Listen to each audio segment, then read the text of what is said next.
Bueno, primero que todo, nos alegramos mucho porque la verdad es que luego de las últimas palabras de Rubén, efectivamente nuestras jornadas nacionales de educación matemática han sido inauguradas. Les damos a todos la más cordial bienvenida. Vemos que ha ido subiendo en este ratito el número de conectados. Y para dar el puntapié inicial a estas jornadas, vamos a recibir a nuestra conferencista, primera conferencista internacional. Tendremos 3 conferencias plenarias a lo largo de esta semana. La primera conferencia se titula La otra visión del análisis descriptivo de datos, una mirada hacia la inferencia estadística y los grandes números. La conferencista a cargo es Blanca Ruiz Hernández, que trabaja en el Tecnológico de Monterrey en México, profesora desde 1997 en las áreas de matemática y estadística. Ella obtuvo su grado de doctorado en didáctica de la estadística en la Universidad de Granada en España. Actualmente es profesora de tiempo completo en la Escuela de Ingeniería y Ciencias en el área de estadística, y sus principales líneas de investigación son el razonamiento y el pensamiento estadístico inferencial en estudiantes universitarios y vinculación entre la investigación educativa y la docencia en matemáticas. Ha colaborado en la dirección de diversos proyectos, como por ejemplo el Erasmus Building the Future of Latin America, Engagement Women into STEM. Pertenece al grupo de investigación de enfoque estratégico de STEM del Tecnológico de Monterrey y la Red Latinoamericana de Educación Estadística, así como la Red de Investigación e Innovación en Educación Estadística y Matemática Educativa, RIEME. Le damos una gran bienvenida a Blanca Ruiz. Le agradecemos mucho su generosidad para estar con nosotros hoy día, cruzando virtualmente el continente. Y le damos la palabra a ella para que pueda entonces dar por inaugurada estas jornadas con su conferencia plenaria.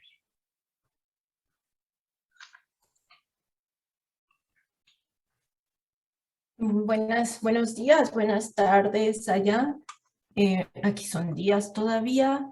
Y bueno, me da mucho gusto. Antes que nada, pues quiero agradecer pues a los organizadores de estas jornadas por haberme invitado a participar en ellas. La verdad es que es un gusto estar aquí, es un gusto ver a tanta gente contenta, bonita en esto, interesados en este tema de la educación matemática y de cómo vamos a de cómo estamos tratando de mejorarla y de adelantarlas. Como bien dijo Mariví, mi área de especialidad es la estadística. Siempre ha sido lo que a mí me ha gustado, lo que me ha llamado. Y bueno, siempre he buscado tratar de, como profesora y como investigadora, de vincular estas dos áreas de la investigación y la docencia y de tratar de llevar siempre al aula, al salón de clases, lo que nosotros podríamos decir que son, perdón, que son resultados de la investigación matemática. Y bueno, voy a pasar a compartir pantalla para mostrarles esta presentación que he hecho sobre, bueno, lo que yo les tengo que decir. En realidad es una idea bastante sencilla que me ha rondado la cabeza desde hace bastante tiempo, no nada más por el contacto con mis estudiantes de licenciatura, sino también con los estudiantes de posgrado interesados en hacer investigación alrededor de la enseñanza de la estadística. Mis estudiantes de pregrado son de ingeniería, entonces ellos, la experiencia que he tenido con ellos, pues es un poco importante o ha sido muy importante para mí para desarrollarme también como investigadora. Entonces, voy a hablar un poco de lo que es el análisis descriptivo de datos y en particular de qué es la estadística descriptiva. Esta estadística descriptiva que yo pienso que es una gran oportunidad pero también es un gran desperdicio dentro de la escuela. Siempre se habla de la estadística descriptiva y cuando se habla sobre ella o es tan amplia o es tan parca que termina uno no sabiendo dónde empieza y dónde termina. Entonces, ¿qué es la estadística descriptiva? Y pensemos, vamos a imaginarnos, nos dicen estadística descriptiva y pensamos en variables, por supuesto, todas sus escalas, la nominal, la ordinal y todo ese tipo de cuestiones que nos van llevando. Pensamos en la media no se nos puede olvidar dentro de esta estadística descriptiva, las medidas de centralización en general, en las tablas, claro está, en las tablas de frecuencias, en nuestras queridas tablas de frecuencias, en las medidas de posición, un poquito menos, son menos conocidas. Actualmente, con la presión que tenemos para publicar, los cuartiles se han vuelto muy populares. Las medidas de variación también menos populares todavía porque no son tan socorridas como las medidas de centralización. Y por supuesto, los gráficos. Los gráficos son los más vistos, los más analizados. Si pensamos en estadística descriptiva y de inmediato pensamos pues en un gráfico y en cómo se verán los datos. También tradicionalmente nosotros lo que hacemos es confrontar dos ramas de la estadística, que son la estadística descriptiva y la estadística inferencial, en donde nosotros hablamos de una estadística sin probabilidad. Cuando hablamos de estadística descriptiva, de analizar los datos, no pensamos en probabilidad, pensamos en medidas, en gráficos.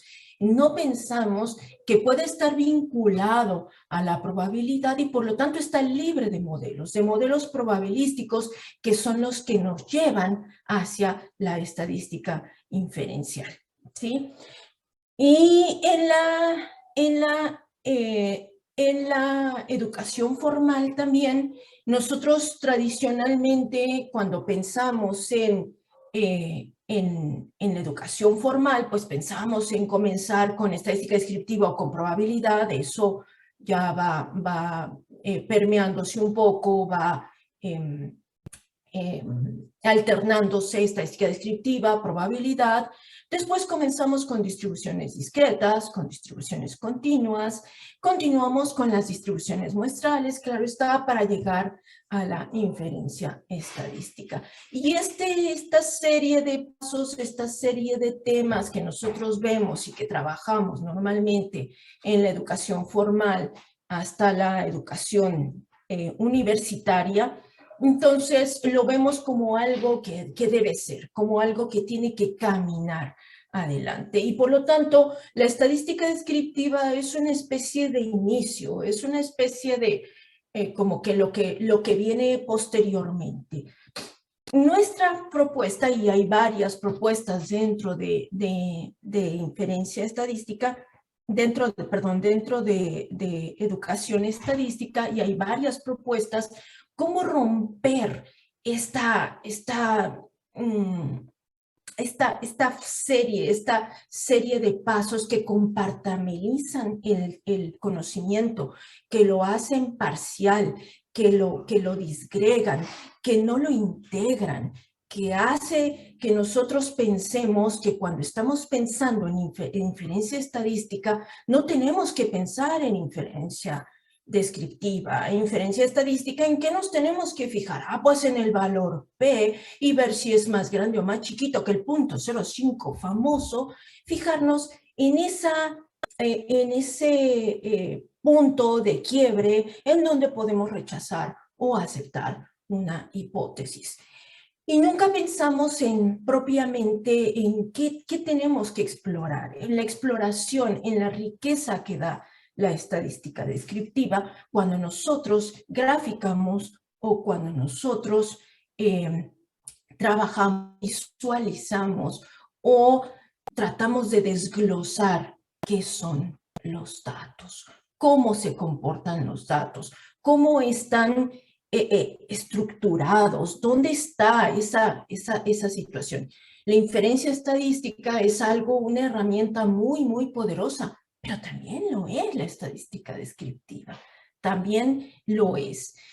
Y hay un problema muy fuerte que es en el que yo me quiero enfocar en esta conferencia, que es en esa ruptura que hay cuando nosotros trabajamos con la estadística descriptiva entre lo que es una población y lo que es una muestra. Tradicionalmente, cuando nosotros pensamos en una muestra, pues nosotros pensamos que vamos a hacer inferencia estadística, porque esa muestra para lo que nos va a servir es para llevar hacia la población, para lo que nos va a servir, a utilizar, a hacer, ¿no? Generalmente la población es algo que nosotros quisiéramos conocer. Para conocer una población, pues tendríamos que realizar algo que le llamamos censo, conocer todos los datos posibles, cosa que en la mayoría de las situaciones de la vida real no es posible.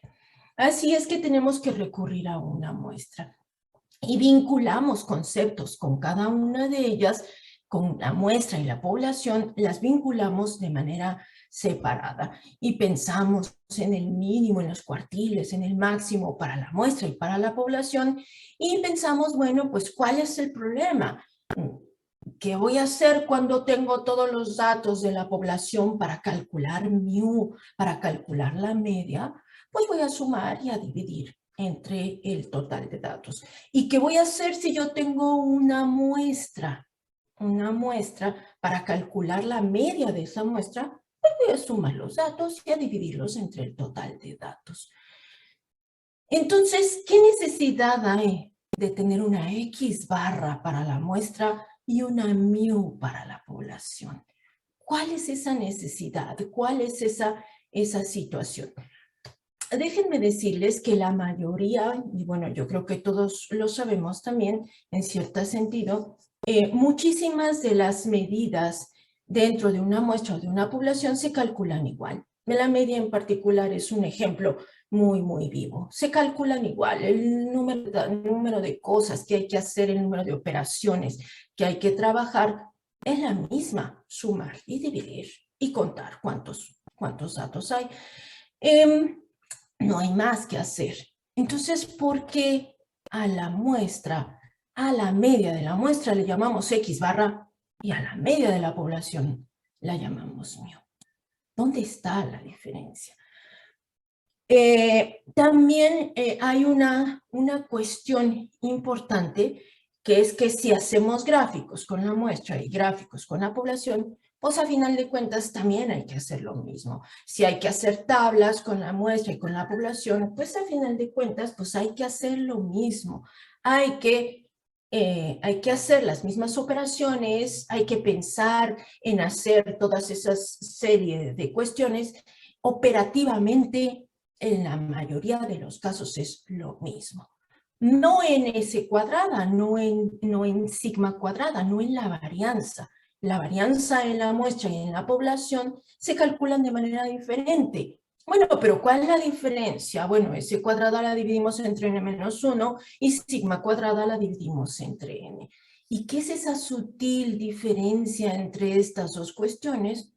Bueno, pues esa sutil diferencia, detrás de esa sutil diferencia, hay una teoría inmensa de estimación. En la población y en la muestra hay dos cuestiones distintas de las que hablamos, y es que en la población hablamos de parámetros y en la muestra de estadísticos. ¿Qué tienen de particular esas dos cuestiones? Pues que los estadísticos son aleatorios. Si mi muestra es aleatoria, entonces mi X barra va a ser aleatoria. Los parámetros, por lo menos en la estadística clásica, no son aleatorios y son fijos. También es cierto que los parámetros es lo que nosotros quisiéramos conocer. En sí mismo, a nosotros no nos interesa la muestra y eso hay que reconocerlo. No nos interesa la muestra, sí, conocerla, describirla, tratarla. Lo que nosotros queremos es conocer la población, ¿sí? Esa fantástica población que la mayoría de las veces no podemos conocerla.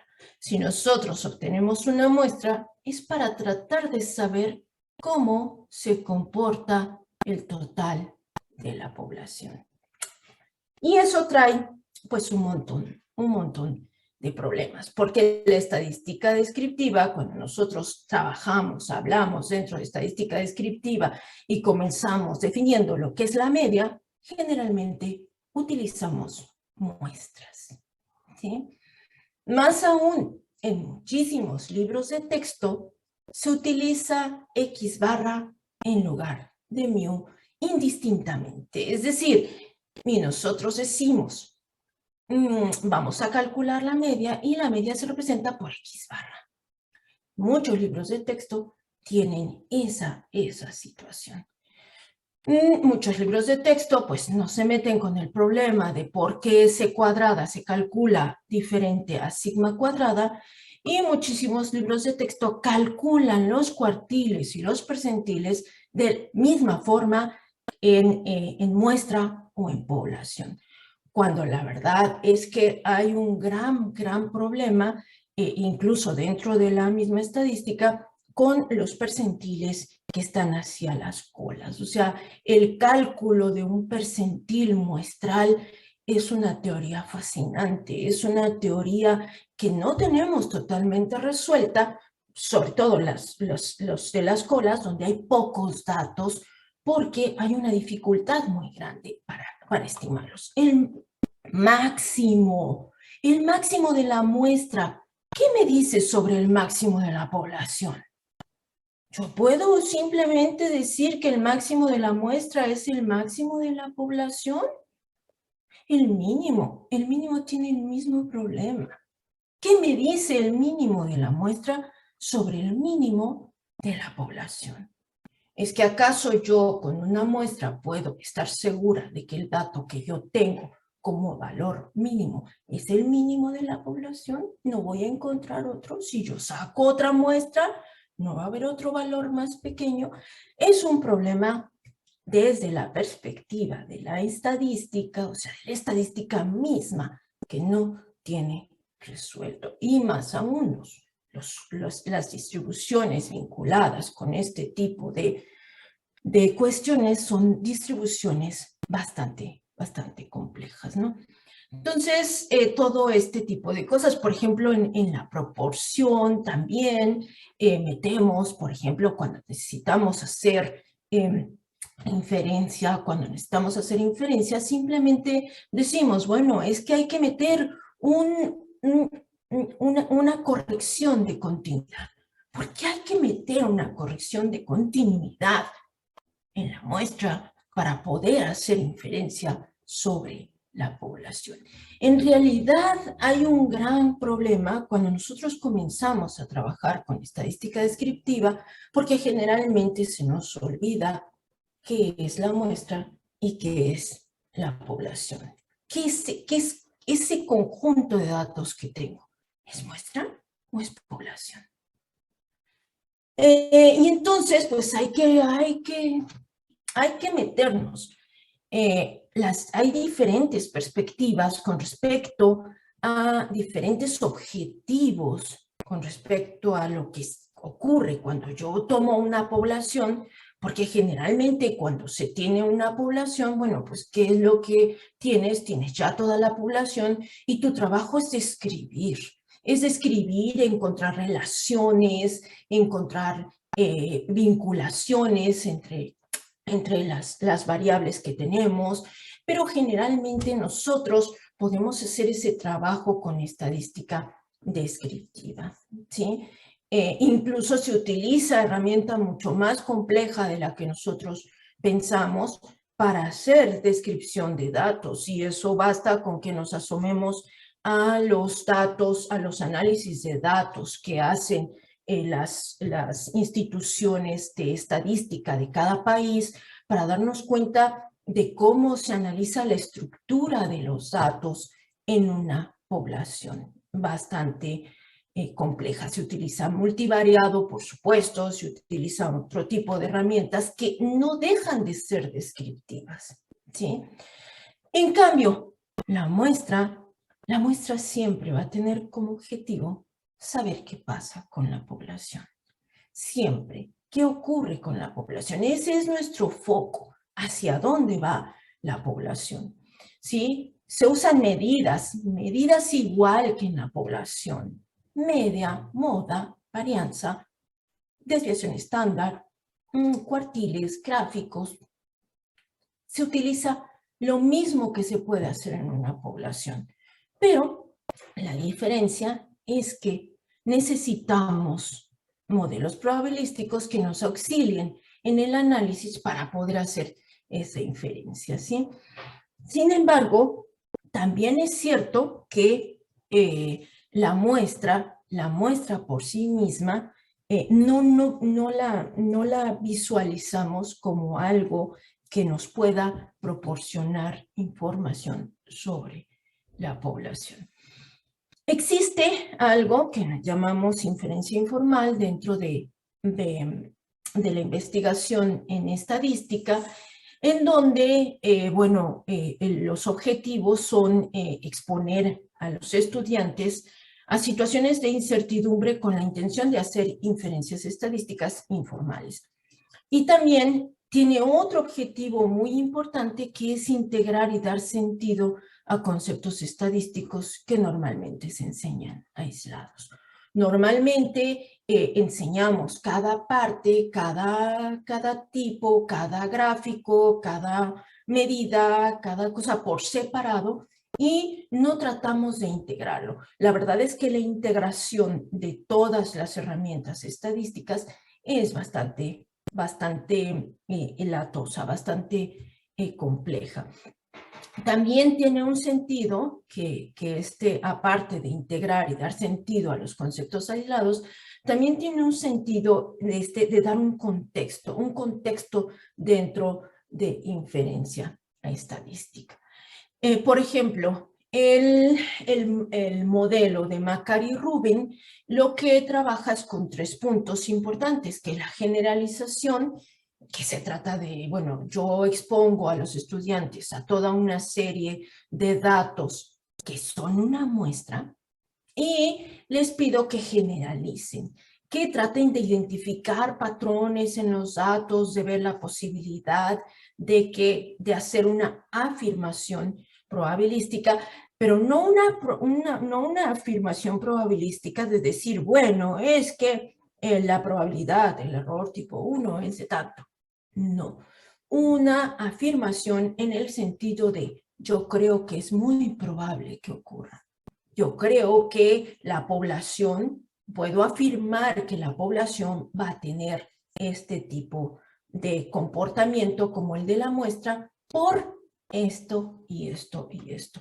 Lo que hacen es utilizar los datos como evidencia, articular argumentos basándose en las medidas de posición, de centralización, de variación. Entonces, esas medidas, utilizar ese análisis de los datos como evidencia para poder decir, bueno, yo creo, y aquí lo dejamos a nivel de creencia o a nivel de análisis de lo que están dando los estudiantes, para decir que es muy probable que la muestra nos esté proporcionando o la población se comporte de una cierta manera, o es poco probable que se comporte de esa manera.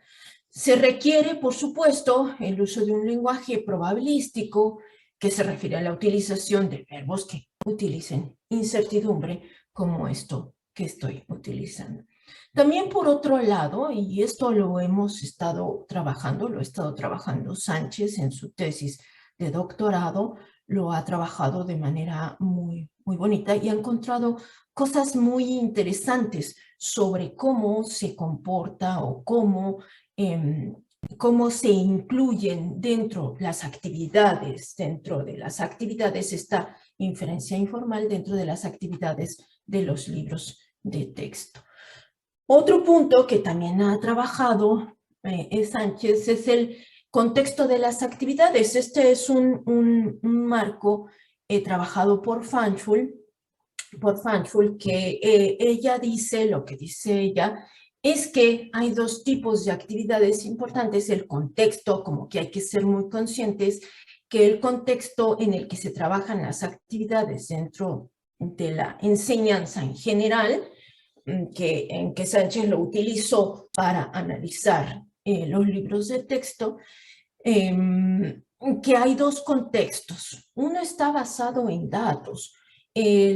Dentro de la escuela, nosotros tenemos, dentro de la enseñanza, como profesores, tenemos una fuerte presión para cumplir con con un listado curricular que tenemos que llevar y tenemos que dar a los estudiantes. Entonces, ella dice, si es cierto, hay un contexto basado en experiencias de aprendizaje. Hay que enseñarle al estudiante tareas específicas sin los aspectos de un contexto real o ligeramente vinculados con un contexto real.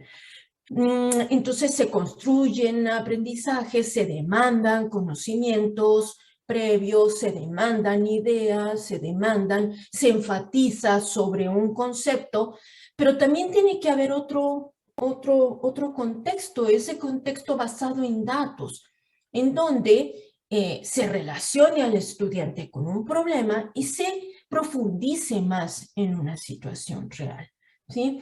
Dentro del trabajo de Sánchez, que me decía, está trabajando en su tesis de doctorado, él lo que encontró es que en libros de texto chilenos se pone poco énfasis en el contexto basado en datos. La mayoría de las actividades en los libros de texto que él analizó están centrados en experiencias de aprendizaje.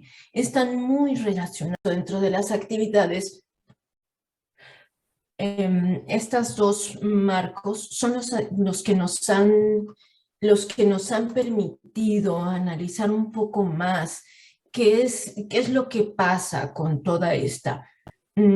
Cuando nosotros hablamos, y de eso hay que ser pues muy consciente, cuando nosotros hablamos de una muestra y cuando nosotros decimos que la media de la muestra se calcula a través de la suma de todos los números divididos entre el total de los datos, hay hay una teoría de estimación, hay una teoría de por qué se divide, por qué el mejor estimador de la media de la población es X barra, por qué se va a dividir una teoría bastante pesada, bastante árida bien, que incluso cuando se les enseña a los estudiantes de los niveles superiores, se les hace compleja y al mismo tiempo es que llegamos a la media. Entonces, pues, ¿qué sentido tiene toda esa teoría que hay detrás si llegamos a la misma fórmula? Y sin embargo, hay otros estimadores, les comentaba, en que no llegamos a la misma fórmula. Y nosotros podemos calcular con toda la confianza del mundo la media de una muestra porque sabemos que está toda esa teoría detrás y no la cuestionamos. Pero cuando nosotros enseñamos estadística descriptiva y le pedimos a los estudiantes de primaria, a los estudiantes de nivel básico que calculen la media de una muestra, pues no le vamos a estar dando toda esa teoría que hay detrás, ni siquiera a los estudiantes de licenciatura les damos toda esa teoría que sostiene que la media se calcula igual en la población que en la muestra. Entonces, bueno, lo que estamos tratando entonces de buscar es de tener algo que nos sostenga, que nos ayude a cómo enseñar cómo dar ese énfasis en esos estimadores, en esa muestra. Yo tengo una muestra, no es una población, y por lo tanto, aunque lo calcule de la misma forma, no lo interpreto de la misma manera. ¿sí? Y quiero retomar una bonita plática que nos dio Ángela Encina el mes pasado en las Jornadas Latinoamericanas de Investigación en Educación Estadística. Él estuvo en un panel sobre aportes de la educación estadística a una sociedad sostenible. Él nos puso un ejemplo, pues bien bonito. Él trabaja con profesores de primaria y con niños. Entonces él nos puso este ejemplo muy, muy bello, donde tiene a niños entre 5 y 7 años, que en su escuela hay una rotonda muy, muy cercana, ¿no? Y los niños, desde el patio de la escuela, pueden observar y pueden ver los carros que pasan por esa rotonda. Así es que los niños se sientan a ver, a observar cuáles son los carros que pasan por esa rotonda, ¿sí? Y las preguntas que les hacen los profesores a esos niños es, ¿qué vehículos pasan durante un tiempo determinado? Coches, furgonetas, camiones, bicicletas, y les piden que los vayan pues anotando de alguna manera, que vayan visualizando, bueno, cuáles son la variedad de camiones y de vehículos y qué tipo de vehículo pasa más. El énfasis de Ángel está en la sostenibilidad. Entonces, él propone preguntas alrededor de esta situación. ¿Qué pasaría si fueran mayormente bicicletas? ¿Cómo cambiaría el entorno de la escuela? ¿Cómo cambiaría el ruido que usamos si hubiera más bicicletas que otro tipo de vehículos? ¿Qué impacto tendría en nuestra seguridad? ¿Qué transporte utilizaríamos para ir a la escuela? O sea, una autoconciencia de yo qué hago por la sostenibilidad. Sin embargo, yo cuando veía esta actividad y cuando estaba oyendo a Ángela Encina narrarnos esta experiencia tan importante, tan interesante con niños, que además él la narra pues mucho mejor, yo pensaba, ¿y los niños sabrán que esa es una muestra? Y los niños cuando sacan la frecuencia y cuando se ponen con este tipo, porque observen ustedes lo que hacen los niños, que es que esto es fantástico. Cuando los niños se ponen a hacer estas especies de diagrama de barras, pero con materiales físicos y se ponen a decir, ah, mira, aquí pasó otra furgoneta, aquí pasó otra bicicleta, aquí pasó. Entonces, cuando se ponen a hacer, ¿qué tanto les estamos enseñando? ¿Qué es a eso? Es una muestra. Cada quien ve, pues, las cosas de acuerdo a lo que está pensando en ese momento. Entonces, cuando Ángel platicaba de la sostenibilidad y nos narraba qué preguntas él quería hacer, pues yo más bien me preguntaba, bueno, y la pregunta que yo les haría es, ¿pero tu padre pasa normalmente por esta rotonda? ¿Qué tipo de vehículo es el que usa? ¿Pasó cuando tú estabas haciendo el recuento?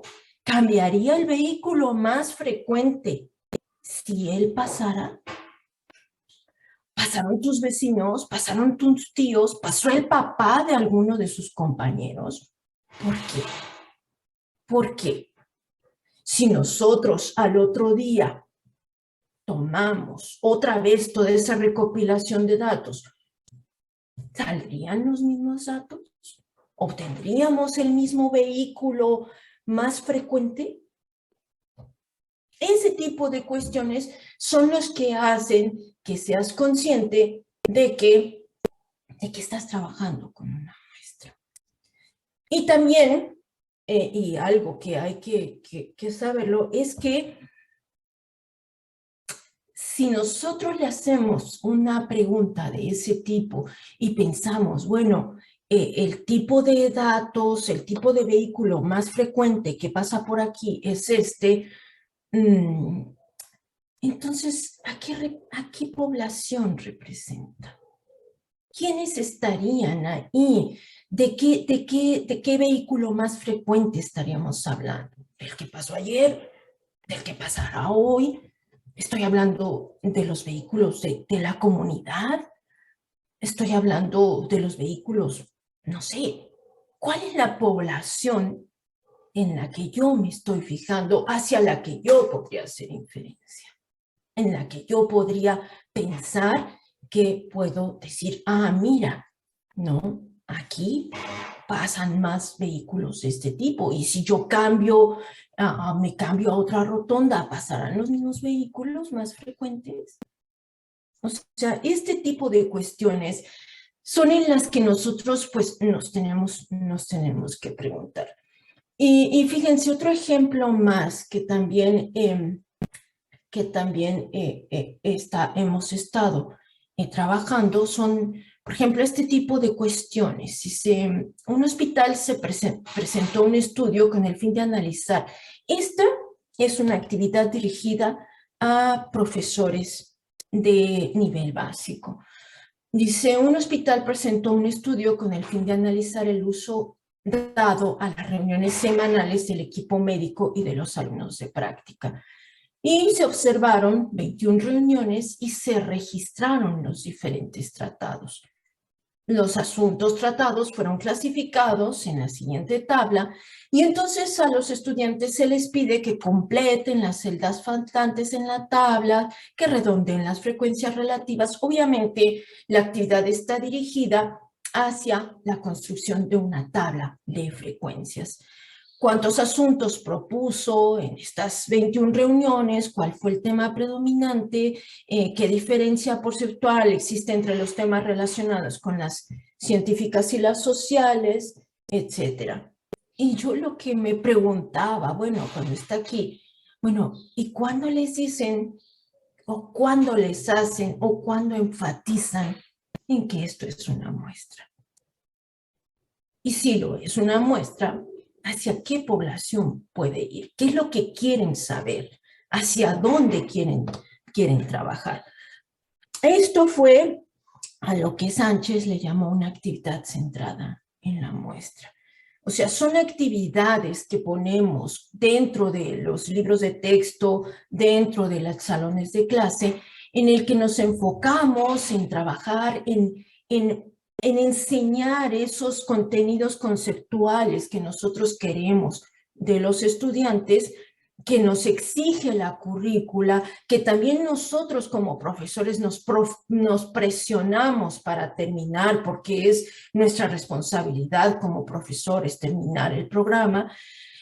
Pero, ¿dónde está la muestra? O sea, ¿dónde está podemos sacar los porcentajes y podemos sacar todo este tipo de cuestiones? Y si fuera población, ¿cómo cambiaría nuestra situación?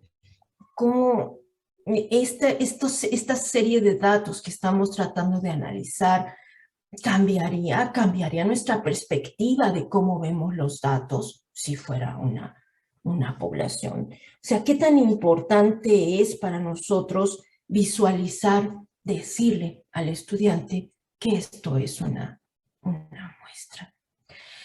Un ejemplo más, que me encantó, es de un libro que ahorita les voy a comentar cuál es, que es un libro chileno también. En un curso universitario fueron entrevistados como centro derecha, ciertas personas, cierto número de hombres y mujeres con cierta tendencia política, izquierda, centro derecho, total.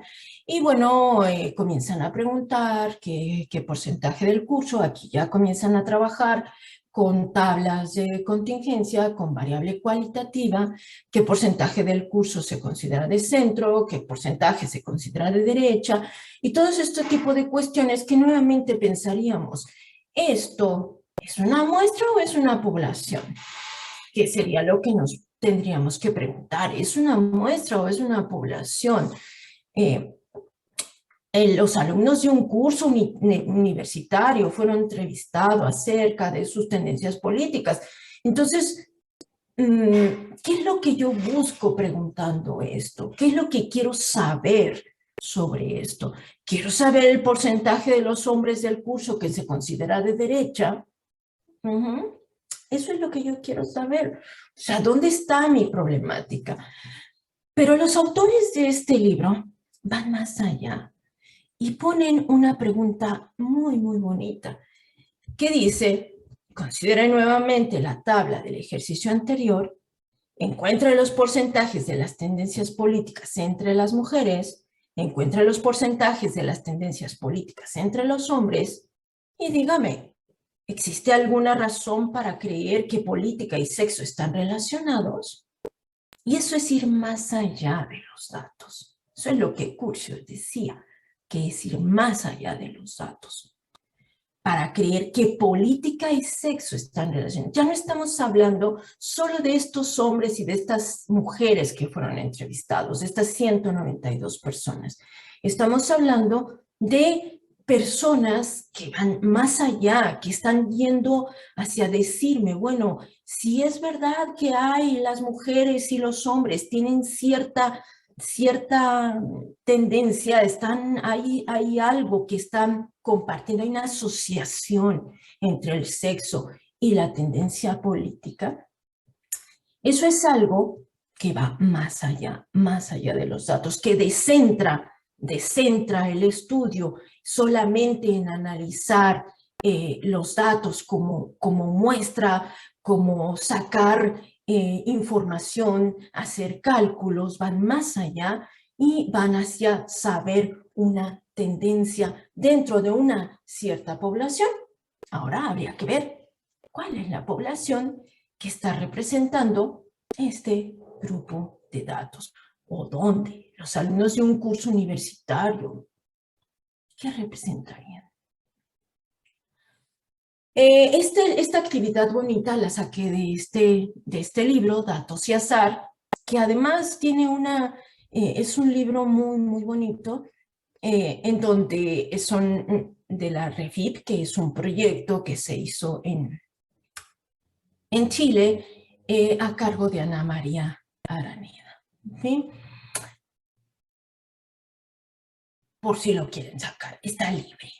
Y este libro tan bonito, que tiene muchas, muchas perspectivas bonitas, que analiza, da muchas cuestiones de cómo interpretar la media, cómo interpretar la mediana, cómo interpretar la moda, dónde verlo, qué son las medidas de centralización, qué son las medidas.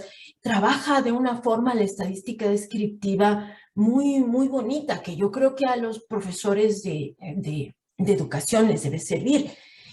Y pone también esta actividad, miren, esta actividad cuando introduce la media, aparte de estarle buscando y de trabajando, pone la buscando equidad en los cubos. Entonces pone estos 5 chiquitillos y dice, bueno, observen ustedes que tienen cubos. Ella no tiene cubos, pero tienen diferentes cantidades de cubos.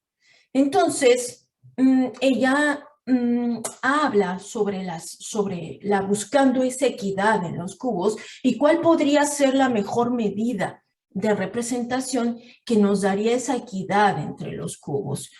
Por ejemplo, y ella analiza la moda. 5 cubos es lo más frecuente, analiza la media, el promedio de cubos de los niños es de 3, y analiza la mediana, es de 4. Entonces, este tipo de cuestiones, y después ella hace toda una serie de cosas para tratar de equilibrar en todos los niños, que todos los niños tengan una serie de actividades que equilibran, que los 5 niños tengan la misma cantidad de cubos. Concluye poniendo esto, en resumen, el cálculo realizado, pues es esto, ¿no? Concluye con la definición de la media. Y después dice, en caso general en que disponemos de un conjunto de n observaciones que anotamos, podemos obtener la media de una distribución de las observaciones que se representa con el símbolo X barra. Y entonces este libro tan bonito, que además es muy reflexivo, esto no invalida, por supuesto, y generaliza diciendo que X barra de la suma. Y yo me pregunté otra vez, porque claro, si uno está en eso, pues entonces siempre se va a andar uno preguntando, bueno, y aquí es muestra, X barra, X barra es muestra, X barra es, ¿por qué? ¿Por qué pone X barra? Si es X barra, entonces está pensando que existe una mu. Y si está pensando que existe una mu, entonces está pensando que existe una población hacia la cual va a ser esta inferencia.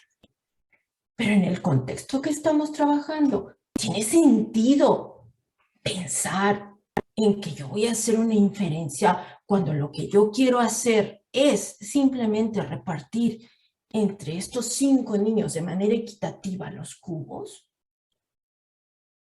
¿Por qué? ¿Por qué utiliza X barra? ¿Por qué? Y esto también lo encontré en otras investigaciones dentro de didáctica de la matemática, en donde utilizan X barra indistintamente si es muestra o si es población, ¿sí? O sea, es algo como que, bueno, es que tenemos la costumbre de llamarlo X barra, ¿qué más da? Pues no, no es un qué más da, porque X barra es un estimador de mu. X barra es inferencia estadística. O sea, querramos o no, es un estimador puntual que nos lleva hacia la población, ¿sí? Y aquí prácticamente estamos trabajando con la población, ¿sí? Hay otro problema más entre esta vinculación entre la muestra y la población, entre esta dicotomía entre lo que es una muestra y la población, y está dentro de los grandes números. Y esta problemática yo creo que es mucho más compleja porque en la actualidad vivimos rodeados de datos, vivimos rodeados de información además confiable que podemos tener a través de ello. Y bueno, el análisis de datos, siempre el análisis de datos o este Big Data que ahorita está tan de moda, lo que nos dicen es que no es la cantidad de datos, sino lo que puedas hacer con ella. Y yo sigo pensando que eso es lo importante. ¿Qué puedo hacer con los datos? Si yo tengo una cantidad inmensa de datos, ¿qué puedo hacer? Describirlos, graficarlos, puedo calcular todas sus medidas, puedo hacer pruebas de hipótesis, puedo hacer intervalos de confianza, puedo hacer análisis multivariado. ¿Qué puedo hacer con toda esta cantidad de datos que están presentes en todas las redes, ¿no?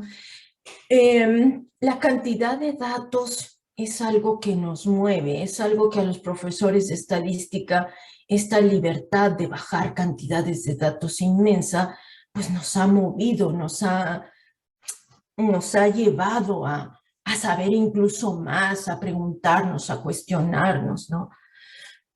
Prácticamente los intervalos de confianza de una cantidad muy grande de datos son intervalos bastante pequeños, bastante pequeños. Y luego uno se pregunta, si esta cantidad de datos es tan grande, entonces, ¿qué sentido tiene hacer inferencia? ¿Necesito hacer inferencia estadística para esta gran cantidad de datos? ¿Son la población? Y eso es algo que nos tenemos. O sea, yo tengo ahí. Y si son la población, ¿a qué población representan? Siempre. Las pruebas de hipótesis con las grandes cantidades de datos prácticamente se rechazan todas. ¿Por qué? Porque el error estándar es bastante pequeño. Si el error estándar es bastante pequeño, pues entonces el margen de error es muy pequeño, ¿sí? Viene un problema no nada más vinculado con lo que podemos hacer con nosotros, sino también con la esencia de la estadística misma o con las preguntas que la estadística no se ha podido resolver. Y hay unas propuestas bastante bonitas, por ejemplo, una propuesta de enseñanza de series de tiempo que hicieron estos autores, que la verdad es que tienen un nombre muy difícil de pronunciar, pero que trabajaron con sus estudiantes y ellos han sugerido, por ejemplo, utilizar algo que ahorita tenemos a la mano, algo que ahorita está vivo y candente en todo el mundo, que son las bases de datos de COVID. Ellos lo que trabajaron y lo que se pusieron a hacer es hacer esta enseñanza de series de tiempo de manera descriptiva a través de los datos de COVID. Desde su perspectiva, desde la perspectiva de ellos, las series de tiempo, y nosotros podemos observar aquí, claro que hay una serie de tiempo en lo que nosotros estamos viviendo con COVID. La modelación aquí está vinculada muy fuertemente con estas bases de datos inmensas, con esto que nosotros queremos hacer. O sea, ¿tiene sentido la inferencia estadística? Pues la verdad es que es algo que nos tenemos que preguntar y cuestionar. Y al mismo tiempo, pensemos, por ejemplo, que si nosotros estamos muy adentrados con ese cálculo de X barra en cualquier momento sin pensar si es muestra y si es población, y créanme, no es algo como tan difícil de pensar. SPSS no calcula sigma cuadrada. Le das toda una serie de datos y utiliza la fórmula de S cuadrada. El paquete R utiliza la fórmula de S cuadrada, no calcula sigma cuadrada. ¿Sí? Esos paquetes están pensando que la muestra nunca vas a tener la población, nunca vas a tener el total de los datos.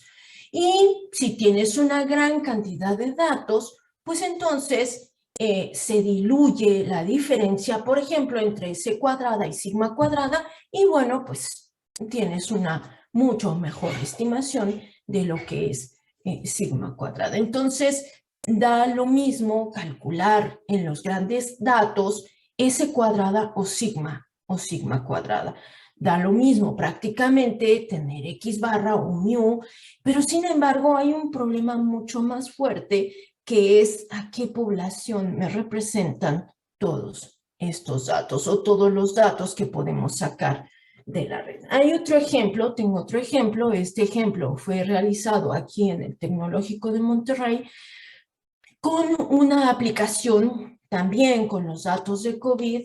Busqué diferentes aplicaciones de los datos de COVID y que diariamente están sacando los datos. Este fue un proyecto hecho por los estudiantes, en donde diariamente están actualizando, analizando, interpretando todos los datos de COVID, todos los activos, decesos, recuperados, todo eso.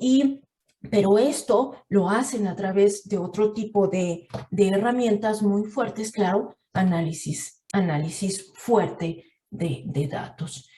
Y en particular, también dentro de la Academia de Probabilidad y Estadística del Tecnológico de Monterrey, en donde yo participo, se tiene un curso de modelación estadística en donde también se trabajaron toda esta serie de datos con estudiantes de ingeniería.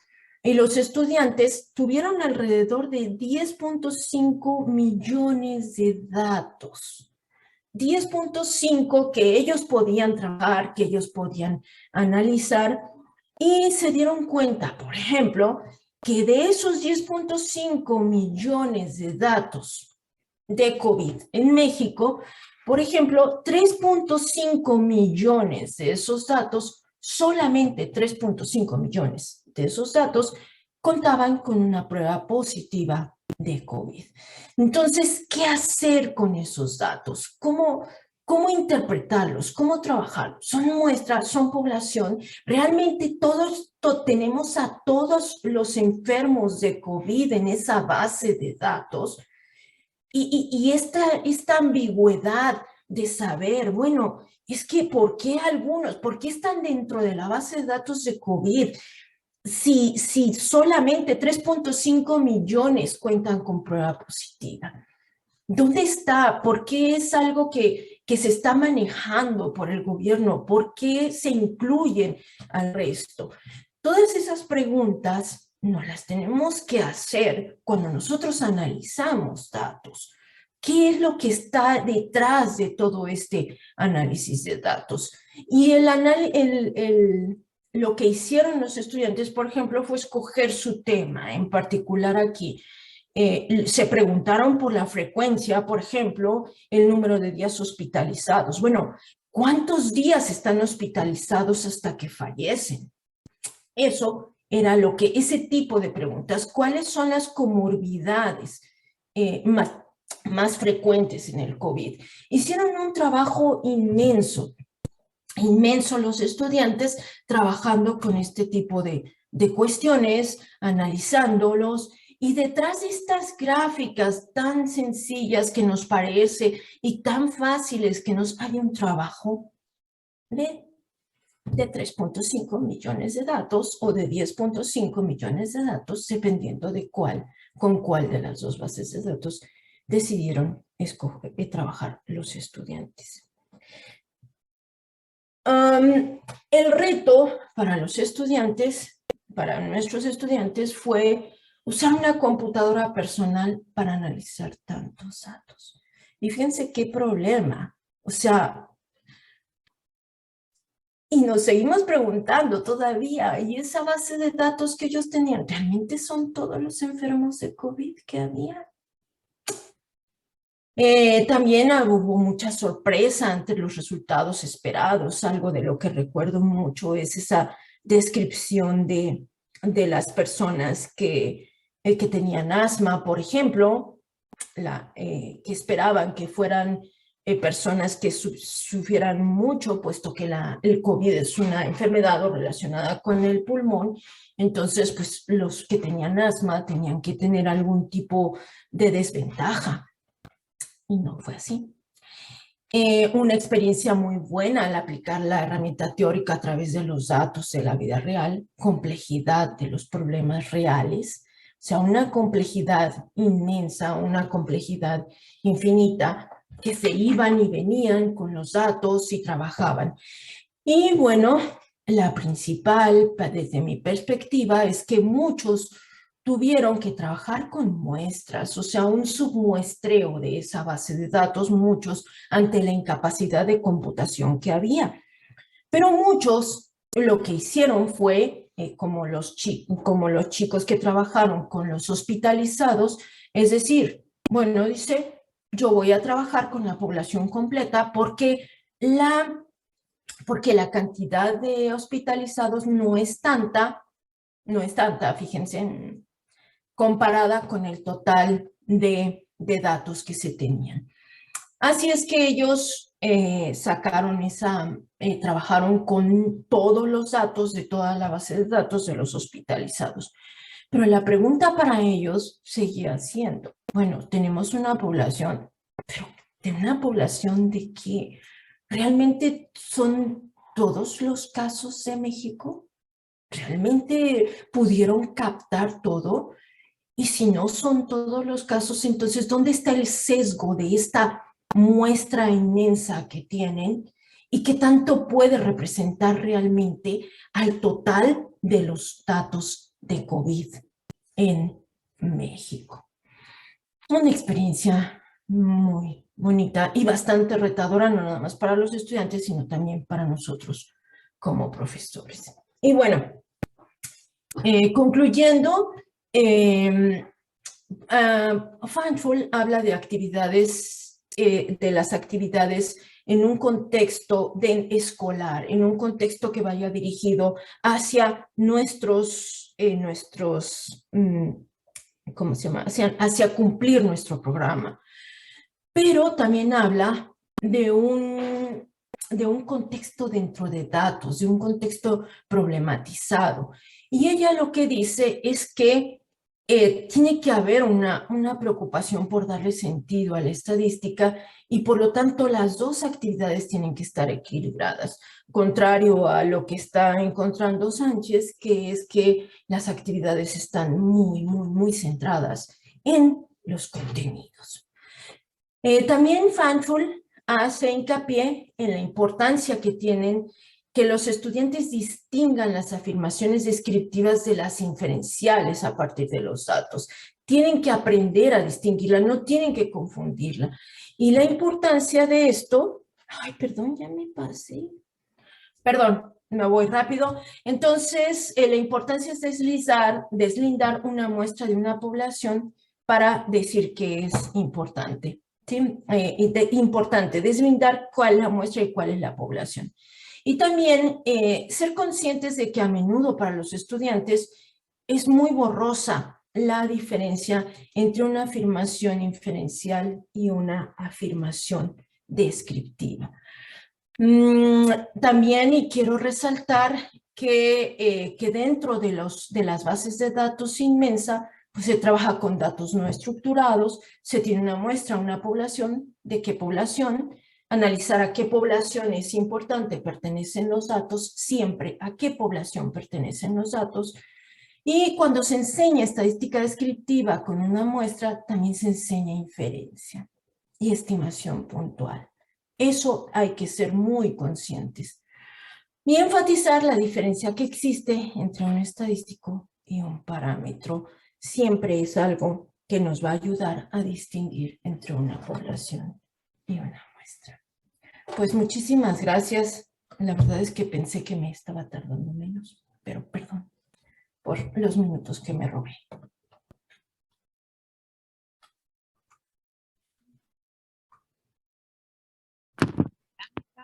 Gracias. Muchas gracias por acompañarnos, gracias por tu ponencia. Y le pedimos a la gente, estamos un poquito pasados en el tiempo, sin embargo, si es que quieren dejar alguna pregunta en el chat para que Blanca pueda extender alguna de las explicaciones y ya luego damos paso a el resto de las actividades que tenemos esta tarde. Pero todavía animamos a que si quieren alguna aclaración, extender algún comentario, nos podemos dar el lujo de tomarnos un minutito del recreo en realidad, pero para que puedan interactuar con Blanca, dado este honor de tenerla con nosotros esta tarde.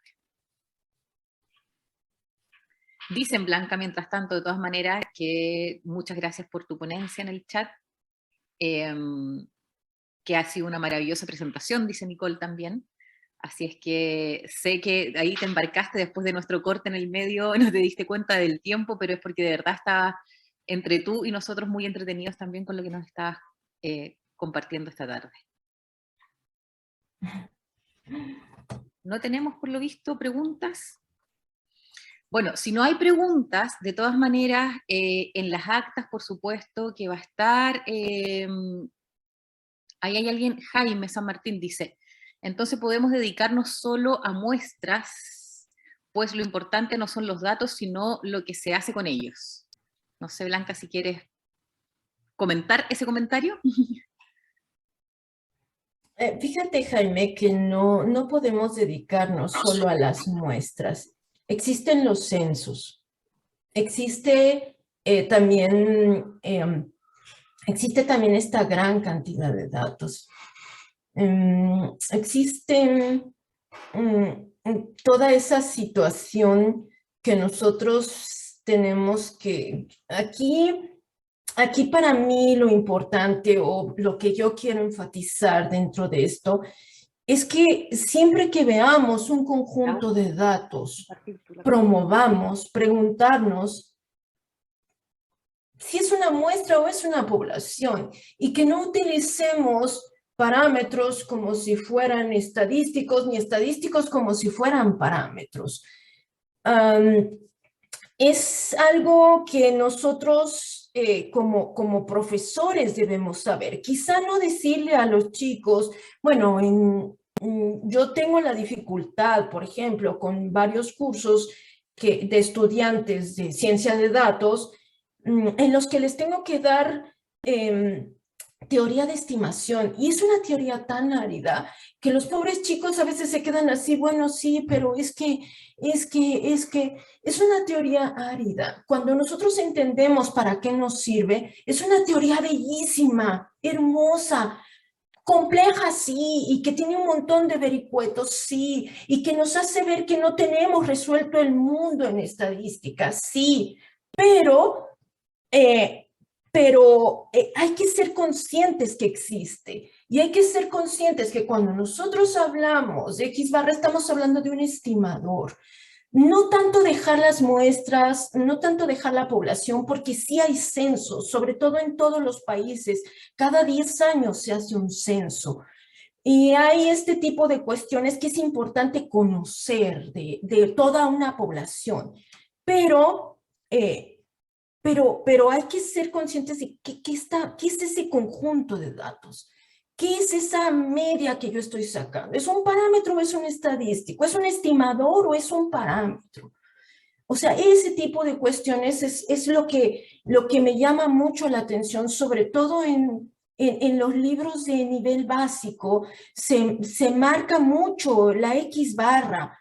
La X barra se trabaja para población y para muestra y se trabaja en situaciones, pero siempre es muestra, siempre es muestra. Esa es la pregunta que nos tenemos que hacer. No sé, algo así. Muchas gracias, Blanca, por la reflexión y la extensión. Voy a enunciar la siguiente pregunta, pero lamentablemente no vamos a quedar con gusto a poco porque estamos sobre la hora y viene el trabajo en aulas en paralelo, por lo tanto, si no hacemos un poquito de caso al reloj, podemos ir ahí por un camino no deseado. Pero la voy a enunciar, Blanca, porque creo que de todas maneras es bueno que tú la tengas en mente y que busquemos además. Les voy a contar ahora cómo está funcionando el intranet de las jornadas, que también puede ser un espacio para discutir estas cosas, así es que si se conectan y quieren poner algunas preguntas ahí que nos permitan interactuar, estaría estupendo. La pregunta la hacía Jorge Mahmoud y dice, bueno, primero, muy hermosa y asertiva su presentación. Le pregunto cómo puedo entrelazar la idea de aleatoriedad en los datos de la muestra en las actividades, pues cuando juego al lanzamiento de un dado no se habla de variable aleatoria, solo se habla de fracción equiprobable de cada evento, pero hay mejor cantidad de datos. Y Francisco Roja deja otro comentario, dice mucha importancia tiene la recolección de datos, ya que si no se recolecta bien, no se podrá decir mucho ni de la población ni de la muestra. Entonces, perdón, una pregunta importante sería si los datos recolectados son pertinentes para caracterizar la muestra o la población. Quizá este tema sea un punto para conectar muestra y población. Muchas gracias por la presentación. Y Catalina Becerra dice algo que me llama mucho la atención, es que en el libro de texto oficial se ve la muestra en 2 páginas, séptimo básico, y luego todos los ejercicios del libro y de los libros de niveles superiores no hablan de muestra ni de población, no se mencionan estas palabras.